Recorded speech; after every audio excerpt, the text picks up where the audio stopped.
Dr. Mamarian, I'd like to discuss with you a new patient evaluation. She's a 55-year-old woman being evaluated for substernal chest discomfort over the last month. It's not clearly associated with activity. It lasts several minutes each time that it does come on, and is not really associated with any other cardiovascular symptoms.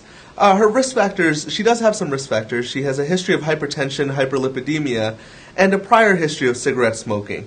Her physical exam shows that her blood pressure is elevated with a systolic of 148, diastolic of 100, but no other significant findings. Her resting EKG shows some non-specific T-wave changes, and her last lipid panel shows a total cholesterol of 218 with an LDL of 112.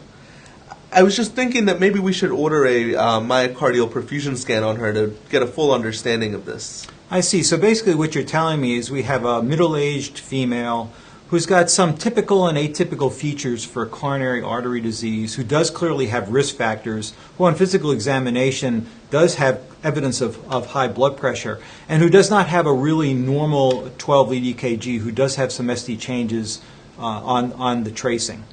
Yes, exactly. Okay, so if you look at the appropriateness of doing a myocardial perfusion scan in this individual, she is at least at intermediate clinical risk, and she does have baseline abnormalities on her resting ECG. So I think it would be very appropriate to get an exercise myocardial perfusion scan on her if she's capable of doing exercise.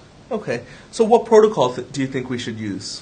Well, I think in a patient like this who's intermediate risk, who's relatively young, it would be best to do a stress-rest technetium imaging protocol on this patient, with the option of potentially doing stress-only imaging if the initial stress study is normal.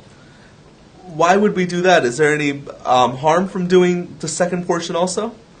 Well, there's certainly no benefit to doing the rest study if the stress study is normal. And what's been shown in the literature in many different studies is that if you have a normal stress study, the prognosis of those patients is better or identical to those who have a stress-rest protocol.